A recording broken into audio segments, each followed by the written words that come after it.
Hello दोस्तों, आज आपका स्वागत है कुसुम लता स्टडी पर।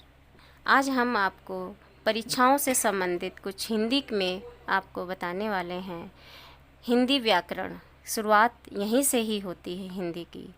व्याकरण शुद्धता का नियम सही तरीके से करना, यानी कि हिंदी भाषा को शुद्ध रूप से पढ़ना, लिखना, बोलने के लिए नियम का ज्ञान कराने वाला शास्त्र ही व्याकरण है। जैसे कहा जाए जाऊंगा मैं आगरा, तो क्या ये सही है? ना इसमें नियम है, ना कर्ता है, ना कर्म है, ना क्रिया है, तो ये गलत, रॉन्ग। आगरा में जाऊंगा, नहीं, न कर्ता है, न कर्म क्रिया है, न क्रिया है, नियम से होना अति आवश्यक है। तीसरा, जैसे मैं आगरा जाऊंगा, इसमें पहले कर्ता, मैं क्या है? कर्ता, आगरा क्या है? कर्म, जाऊंगा क्या है? क्रिया, यानी ये नियम से चल रहा है। मैं आगरा जाऊंगा, तो ये क्या हो गया बेटा? व्याकरण। इसी को ही व्याकरण कहते हैं, जो नियम के ज्ञान का शास्त्र ही व्याकरण है।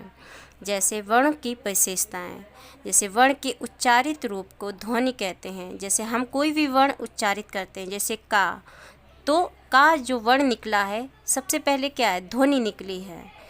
फिर वर्ण को ही लिपि चिन्ह भी कहते हैं। जो हम वर्ण लिखते हैं, वो उसकी एक लिपि भी तो होती है।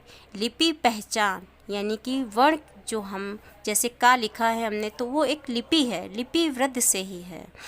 संस्कृत, मराठी, हिंदी की जो लिपि है वो देवनागरी है। हम लोग लिपि कैसे लिखते हैं? का, ख, ग, इस तरीके से हमारी जो देवनागरी लिपि है, इस लिपि में लिखी जाती है। अंग्रेजी में रोमन लिपि होती है, जैसे ABC, ये क्या है? रोमन लिपि है।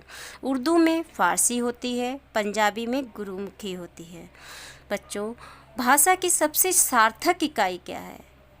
सार्थक यानी जिसका एक अर्थ हो, यानी कि शब्द अगर निकल रहा है सार्थक, तो वो सबसे छोटी इकाई है सार्थक। जैसे का, मा, उला वर्ण है, अर्थहीन है, इनको अलग अलग कर दिया जाए तो इनका कोई अर्थ नहीं निकल रहा है, तो क्या ये वर्ण हैं? लेकिन क्या ये शब्द हैं? सार्थक नहीं है। जैसे इनको अगर हम मिला दिया जाए तो क्या बन जाएगा? कमल, तो एक शब्द तैयार हो जाता। कमल का शब्द एक तैयार हुआ तो क्या बन गया? एक फूल हो गया। कमल को क्या कहते हैं? एक फूल होता है, तो उसका एक अर्थ है, तो ये क्या हो गया? एक सार्थक इकाई है शब्द। भाषा की सबसे छोटी भाव को व्यक्त करने वाली इकाई क्या है? वाक्य। यानी कि सबसे छोटी क्या होती है बच्चों? ध्वनि होती है। और अगर सार्थक इकाई पूछ ली जाए तो शब्द होती है, और अगर भाव को व्यक्त करने वाली पूछी जाए तो वाक्य होती है। उदाहरण में देखिए, कमल भारत का राष्ट्रीय फूल है, इसको क्या कहेंगे? एक ये सार्थक यानी कि अर्थ है इसका, इसी को कहते हैं वाक्य। इसमें क्रम है, नियम है, और ये अपने नियम से अपने मतलब यानी कि इस नियम वृद्ध से व्याकरण है।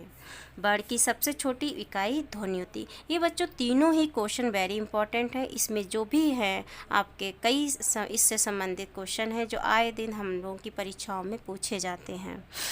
एक में क्या है? सबसे छोटी इकाई है, ध्वनि हो गया। सार्थक इकाई पूछी जाए तो शब्द हो गया, और भाव को व्यक्त करने वाली इकाई पूछी जाए तो वाक्य हो गया। अंग्रेजी में रोमन लिपि है, ये भी क्वेश्चन पूछा जाता है। और हिंदी, मराठी, संस्कृत ये देवनागरी है। पंजाबी में गुरुमुखी होती है, उर्दू में फ़ारसी। इससे मिलते जुलते ये सारे क्वेश्चन आपके मिलते जुलते हैं जो आए दिन परीक्षाओं में पूछे जाते हैं। ओके, थैंक यू बेटा।